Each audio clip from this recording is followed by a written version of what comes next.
사기봉기 22회 주무왕. 주무왕은 황제국 은나라를 멸하고 황제국 주나라를 건국한 인물입니다. 무왕이 즉위하여 태공망을 사로삼고 주공단을 보로 삼았다. 소공과 필공 등은 왕의 좌우에서 문왕의 위협을 메우고 넓히도록 돕도록 했다. 상나라 황제 주는 어리석음과 포악함이 더 심해져 왕자 비간을 죽이고 기자를 가두고 태사자와 소사강은 악기를 끌어안고 주로 달아났다는 이야기가 들렸다. 이에 무왕은 제후에게 널리 은혜의 죄가 크니 토벌하지 않을 수가 없다라고 알렸다. 2월 갑자일 동틀 무렵 무왕은 아침 일찍 상해 교회 모기야에 이르러 맹서했다. 상나라 주왕도 무왕이 왔다는 소식에 대군의 군사를 징발해 무왕에 맞섰다. 무왕은 사상모로 하여금 100명의 용사로 싸움을 걸게 하고 주력을 제주의 군대로 돌진하게 했다. 주의 군대가 많긴 했지만 모두 싸울 마음은 없었다. 무왕이 빨리 쳐들어오기를 바라는 마음이었던 터라 주의 군대는 모두 경기를 거꾸로 돌리고 무왕을 위해 길을 열었다. 무왕이 치고 들어오자 주의 병사는 모두 붕괴되어 주를 배반했다. 주는 도망쳐 반대로 녹대 위에 올라가 보석과 옥으로 치장한 옷을 뒤집어 쓰고는 스스로 불을 질러 타 죽었다. 무왕이 커다란 백기를 들고 제후들을 향해 휘두르니 제후가 모두 무왕에게 절을 했다. 다음 날 도로를 치우고 사당과 상주의 궁궐을 정리했다. 날짜가 되자 100명의 용사가 운항기를 들고 앞장섰다. 무왕의 동생 숙진탁은 의장들을 이끄는 수레를 몰았고 주공단은 큰 도끼를, 필공은 작은 도끼를 쥐고 무왕의 좌우에 섰다. 산의생, 태전, 괭료는 모두 검을 들고 무왕을 호위했다. 무왕이 성에 들어가서 사직 남쪽, 주력 군대의 왼쪽에 서니 모두 그 뒤를 따랐다. 모숙종은 명수를 바쳐 들었고 위강숙봉은 자리를 깔았으며 조공석은 예물을 올렸고 사상보는 재물을 끌고 왔다. 유은일은 은의 마지막 자손 주는 선왕의 밝은 덕을 모두 없애고 신령을 욕보이며 제사를 지내지 않았으며 상읍의 백성을 난폭하게 다루었다. 이에 모든 것을 드러내어 분명히 알립니다라는 충문을 읽었다. 이후 무왕이 2번 절하고 머리를 조아니니 유은일은 천명을 받아 은을 받고 쓰니 삼가 하늘에 영명하신 명을 받도옵니다라 하였다. 무왕은 다시 2번 절하고 머리를 조아린 다음 자리를 물러나왔다. 상주의 아들 녹보를 통해 은의 유민을 다스리게 했다. 무왕은 성스러운 손자들을 기리는 의미에서 신농의 후손을 초해, 황제의 후손을 축에, 요의 후손을 계에, 순의 후손을 진해, 우의 후손을 기에 각각 봉하고 보상했다. 공신과 모사를 봉했는데 사상보가 가장 먼저 봉해졌다. 사상보는 영구에 봉하고 제라 하고 주공단은 곡부에 봉하고 노라 했다. 소공석을 연해, 동생 숙선을 관해, 동생 숙탁을 채 봉했다. 나머지도 각각 순서에 따라 봉했다. 무왕은 구목의 우두머리들을 소집하여 빈 언덕에 올라 상읍을 내려다 보았다. 무왕이 주에 와서도 밤늦게 잠을 자지 못했다. 주공단이 왕이 있는 곳으로 가서 어째 주무시지 못하고 계십니까? 라고 묻자 왕은 이렇게 말했다. 너에게 말하마. 하늘이 은혜의 제사를 받지 않고 버렸네. 이 발이 태어나기 전부터 지금까지 60년 동안 미륵이 출몰하고 비용이 벌판에 가득 찼지. 하늘이 은혜의 제사를 돌보지 않았기 때문에 지금의 성공이 있게 된 것이네. 은이 천명을 받아 나라를 막 세웠을 때만 해도 현인이 360명이나 등용되었으나 그들을 기용하지도 배척하지도 않은 채 지금에 이르렀다. 하늘이 우리 주나라를 돕고 지키시려는 것인지 아직 확신할 수 없으니 어찌 잠이 오겠는가. 무왕은 또 말했다. 하늘이 우리 주나라를 지키신다는 것이 확정되면 백성을 따르게 하고 천명을 따르지 않는 자들을 전부 잡아 원앙처럼 벌할 것이다. 밤낮 없이 힘을 써서 나의 서쪽 땅을 안정시키고 백성들을 위로할 것이다. 내가 현명하고 지혜롭게 일을 해야 덕과 교회를 세상에 드러낼 수 있다. 낙수에서 이수까지는 땅이 고르고 험하지 않아 하나라가 정착했었다. 남으로 삼도를 바라보고 북으로 악언저리를 보며 황하를 살피고 다시 낙수와 이수를 바라보니 서로 멀지 않은 것이 하늘의 집이다. 나급의 주의 도성을 조성한 다음 떠났다. 화산의 남쪽에다가는 말을 놓아 기르고 도림의 들판에다가는 소를 놓아 길렀다. 무기와 병사를 거두어 군대를 해산함으로써 다시는 이를 쓰지 않을 것임을 천하에 알렸다. 무왕이 병이 났다. 천하가 마저 안정되지 않은 터라 대신들은 두려워하며 경건하게 점을 졌다. 주공이 모곡 제기를 하고 스스로를 인질로 삼아 자신이 무왕을 대신하여 죽거나 병들겠다고 하자 무왕의 병세가 호전되었다. 그 후 무왕이 세상을 두고 태자 송이 이어서 즉위했다. 이가 성왕이다. 상기의 지명 중 주와 운이 격돌한 목야, 낙수와 이수, 서주의 수도 호경에 대해 살펴봅시다. 상기의 내용에서와 같이 주나라의 빈 풍패 전주에서 상나라가 보였던 것이며 또한 나급인 낙양이 근처에 있었습니다. 목야, 경상도 화동의 산천을 인용합니다. 목조, 현서쪽 심리 지점에 있다고 했습니다. 목야, 목도는 목에 있는 들판이 목야로 동일한 또는 유사한 위치의 지명을 다르게 표시하는 방식입니다. 경상도 하동에 가까운 곳에 목야가 있었던 곳으로 하동의 지명을 살펴봅시다. 경상도 하동의 군명을 하남 청하라고 합니다. 경상도 이천의 군명을 양양 청하라고 합니다. 평안도 개천의 군명을 익주 연주 조양이라고 합니다. 강원도 양양의 군명을 익현 동령이라고 합니다. 하남은 제왕의 도시 관중의 구중궁궐의토 지역으로 이곳에 가까운 곳에 주와 은이 격돌한 목야가 있었습니다. 낙수, 낙양에 있는 물이 낙수입니다. 전라도 남원의 여군을 인용합니다. 본도를 찰방하는 송역은 11개소로 창활동도, 웅령, 인월, 잔수, 지신, 양률, 낙수, 덕양, 익신, 섬고 등이 있다고 했습니다.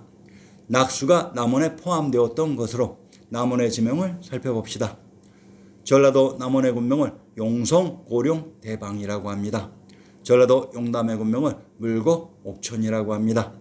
전라도 남원에 천왕님이 계셨던 용성이 있었습니다. 이곳의 근처에 낙수가 위치되어 있었습니다. 이곳 남원은 또한 주나라의 고죽국에 포함되는 지명입니다.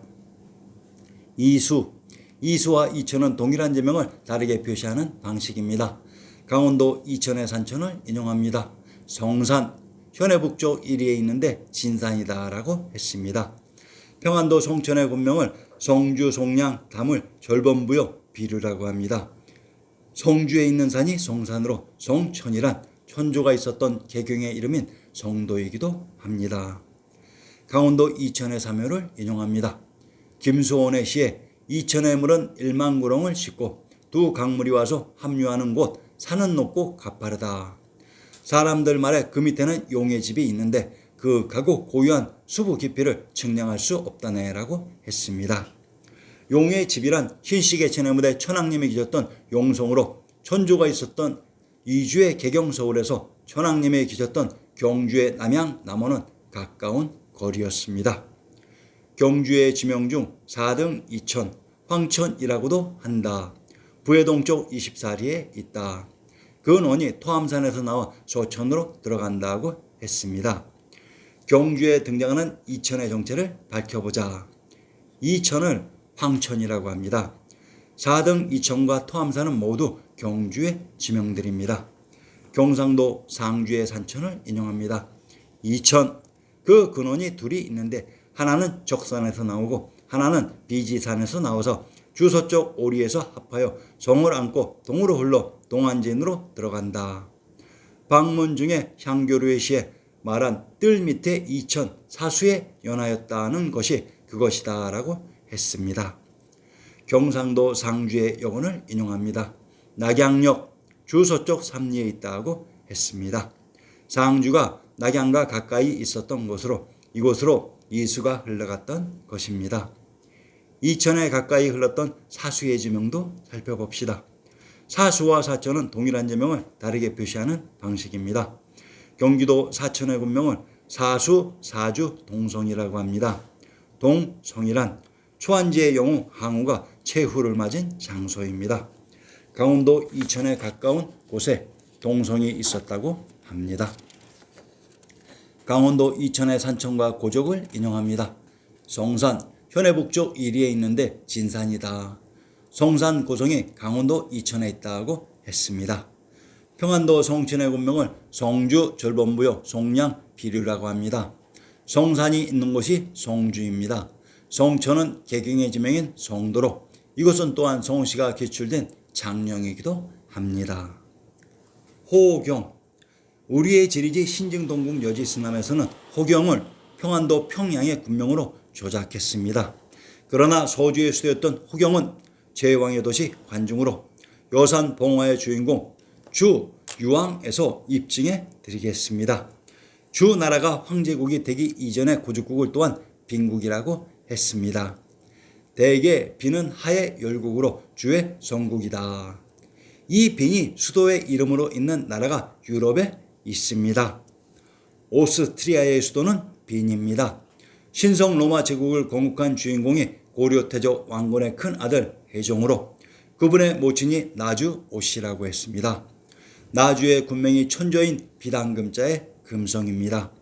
고려 해종이 모친을 모시고 유럽으로 건너가 이스탄불에서 신성 로마 제국을 건국하실 때 모친의 식솔인 오씨들에게 하사한 봉지가 오씨터인 오스트리아이며, 그의 수도 빈은 고죽국인 빈주 태빈의 제명이 이입된 것입니다. 고려 해종의 황후인 임씨들에게 하사한 봉지는 인스부르크이며, 그 수도 틸오론 관중의 알토 랄토였습니다. 고죽국의 빈과 나주는 중복되는 교집합 지역입니다. 제발 명심하시기 바랍니다. 은나라의 주왕을 멸한 무왕은 하늘에 제사를 지낼 준비를 하는데, 다음날 도로를 치우고 사당과 상주의 궁궐을 정리했다. 윤일은 은의 마지막 자손 주는 선왕의 밝은 덕을 모두 없애고 신령을 욕보이며 제사를 지내지 않았으며 상읍의 백성들을 난폭하게 다루었다. 이에 모든 것을 드러내어 분명히 알립니다 라는 충문을 읽었다. 이후 무왕이 두 번 절하고 머리를 조아리니 윤일은 천명을 받아 은을 바꾸었으니 삼가 하늘에 영명하신 명을 받도옵니다라 하였다. 무왕은 다시 두 번 자르고 머리를 조아린 다음 자리를 물러나왔다. 주 무왕이 절하며 삼가 하늘에 영명하신 명을 받도옵니다라고 했습니다. 하늘에서 하나님으로부터 명을 받든다는 것인가요? 아닙니다. 바로 지금 거리에서 이 모든 것을 바라보고 있는 천하의 중심 천조인 비단금자의 금성과 남원의 용성에 계신 천왕님에게 은나라의 주왕을 멸한 것을 보고하고 자신에게 왕인 천재의 인가를 부여해달라고 하는 의식이었습니다. 은나라를 멸한 무왕은 고생한 공신들을 위해 봉지를 하사하기 시작했는데, 무왕은 성스러운 선조들을 기리는 의미에서 신농의 후손을 초에, 황제의 후손을 축에, 요의 후손을 계에, 순의 후손을 진에, 우의 후손을 기에 각각 봉하고 보상했습니다. 주 무왕은 염제 신농, 황제 혼원, 제요, 우순, 하우의 후손에게 각각 별개로 봉지를 하사했습니다. 즉 이들이 모두 황제 혼원의 후손으로 조작되어 있는 사마천의 사기 자체가 사기 주 봉기에 있는 또 다른 내용에 의해 스스로 부정당하는 것입니다. 사마천의 사기에 조작된 내용도 이렇듯 일정치가 않았던 것입니다. 무왕은 구목의 우두머리를 모두 소집하여 빈 언덕에 올라 상읍을 내려다 보았다. 낙수에서 이수까지는 땅이 고르고 험하지 않아 한나라가 정착했었다. 남으로 삼도를 바라보고 북으로 악언저리를 보며 황하를 살피고 다시 낙수와 이수를 바라보니 서로 멀지 않은 것이 하늘의 집 도읍이다. 낙읍의 주의 도성을 조성한 다음 떠났다. 화산의 남쪽에다가는 말을 놓아 기르고 도림의 들판에다가는 소를 놓아 길렀다. 무기와 병사를 거두어 군대를 해산함으로써 다시는 이를 쓰지 않을 것임을 천하에 알렸다. 무왕이 올라간 비는 자신의 고향 풍읍으로 그곳에서 지척에 낙양이 흐른 낙수가 보였던 것이며 말을 놓아 기른 화산이 바로 보였던 것입니다. 지도를 천천히 잘 음미해 보시기 바랍니다. 주무왕이 개경서울의 고죽국가 풍패를 기반으로 제왕의 도시 관중의 황제국 은나라를 멸한 것으로 주무왕이 말을 놓아 기른 화산에 있었던 성이 정조대왕의 무대 한중 관중의 화성입니다. 정조대왕의 문집 홍제전서 번역가주는 고전 번역원에서 가져왔습니다. 주모광의 팔준도의 제하다를 인용합니다. 옛날에 화산에 말을 풀어놓아 맘대로 오고 가게 했는데 지금은 채찍에 몰려 또 요대로가 있구나. 아, 내 준마의 골격이 때를 잘못 타고 나서 부질없이 당년에 모교에서 돌아온 것을 생각하노나. 팔준은 옛날 주몽왕이 부렸던 8필의 준마인 화류, 노기, 적기, 백이, 거황, 유륜, 도리, 산자를 이룬 말이다. 옛날에 뭐 했는데는 주무왕이 주를 멸망시키고 나서 전쟁을 그만둔다는 뜻에서 말들을 모두 화산의 양지 쪽으로 돌려보냈던 데서 온 말이다. 지금은 뭐 했구나는 요대는 신선이 사는 궁전을 이루는데 주모광이 일찍이 곤륜산에 들어가 요직가에서 선녀인 소학모와 잔치를 벌였다는 데서 온 말이다. 목야, 주무왕이 주를 정벌했던 지명이다. 곤륜산은 금강산으로 정조대왕이 화성의 화산인 상각산을 보면서 그곳이 주무왕과 주모광의 무대라고 읊고 있습니다. 이 짧은 시에 주무왕과 주모광의 일화를 정조대왕의 무대 화산에다가 잘 엮어놓은 것이 돋보입니다. 주나라의 무왕 모광과 조선의 영웅들이 동일한 장소에서 함께 있었던 장면으로 모두 우리의 역사입니다. 화산 아래 남쪽 양지인 화양이 지도에서 보는 첩첩산중의 넓은 구중궁궐에터 한양장안의 관중이었습니다. 화산 상각산의 남쪽 관중지역이 주무왕 모광과 정조대왕 팔준도의 무대 화양의 촉으로 이곳이 바로 호경입니다.